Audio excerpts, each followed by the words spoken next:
ശാരീരികമായും മാനസികമായും സ്ത്രീകളെ ബാധിക്കുന്ന ഒന്നാണ് ആർത്തവ വിരാമം. ഈ സാഹചര്യത്തെ എങ്ങനെ ആരോഗ്യകരമായി നേരിടാം? പ്രൈം ഹെൽത്ത് കെയർ ഗ്രൂപ്പിലെ വിദഗ്ധ ഡോക്ടർ സംസാരിക്കുന്നു. Health talk.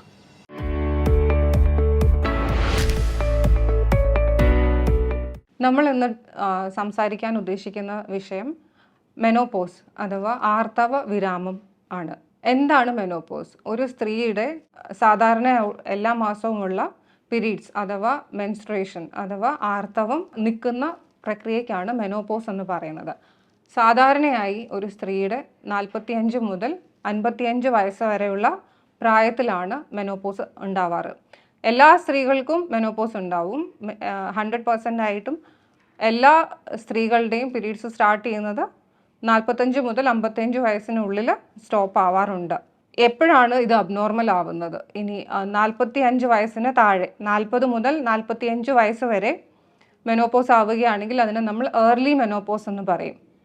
40 വയസ്സിനും താഴെയായി മെനോപോസ് വരികയാണെങ്കിൽ അഥവാ പീരീഡ്സ് സ്റ്റോപ്പ് ആവുകയാണെങ്കിൽ അതിനെ വിളിക്കുന്നത് പ്രിമച്വർ മെനോപോസ് എന്ന് വിളിക്കും. അതായത് അത് അബ്നോർമൽ ആണ്. അതുകൊണ്ട് സ്ത്രീകളിൽ സാധാരണ ചില ലക്ഷണങ്ങൾ കാണാറുമുണ്ട്. ഈ മെനോപോസ് കൊണ്ട് എന്താണ് സിംറ്റംസ് ഉണ്ടാവുക? അഥവാ പീരീഡ്സ് സ്റ്റോപ്പ് ആകുന്നതിൽ അത് ജസ്റ്റ് പീരീഡ്സ് സ്റ്റോപ്പ് ആകുന്നു എന്നുള്ളത് മാത്രമേ ഉള്ളൂ, അതോ സിംറ്റംസ് എന്തെങ്കിലും ഉണ്ടോ?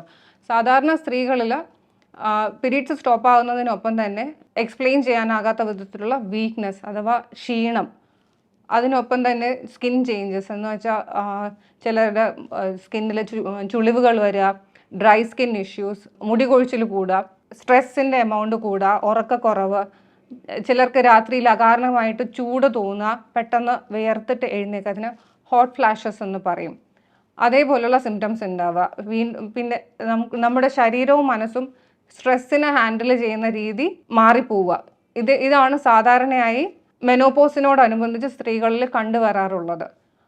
ഇതിനോടൊപ്പം തന്നെ സ്ത്രീകളുടെ ഹാർട്ടിൻ്റെയും എല്ലുകളുടെയും ബലത്തെയും മെനോപോസ് ബാധിക്കാൻ തുടങ്ങും. കാരണം മെനോപോസോട് കൂടെ ഒരു സ്ത്രീയുടെ ശരീരത്തിലുള്ള ഹോർമോണായ സ്ത്രൈന്യ സ്വഭാവമുള്ള ഹോർമോണായ ഈസ്ട്രോജൻ്റെ എമൗണ്ട് കുറയും.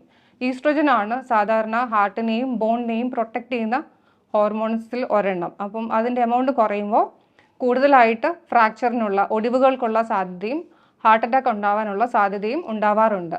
ഇനി മെനോപോസ് ആകുന്ന സമയത്ത് ഡോക്ടേഴ്സിനെ കാണേണ്ട ആവശ്യമുണ്ടോ? എല്ലാ വർഷവും ഒരു ആനുവൽ ചെക്കപ്പിന് പോയാൽ ഒരു പാപ്സ്മിയർ അഥവാ മാമോഗ്രാം ചെയ്യാനുള്ള റിക്വസ്റ്റും അതേപോലെ സപ്ലിമെൻറ്റ്സ് യൂസ് ചെയ്യാനുള്ള സജഷൻസും ഡോക്ടേഴ്സിന് തരാൻ സാധിക്കും.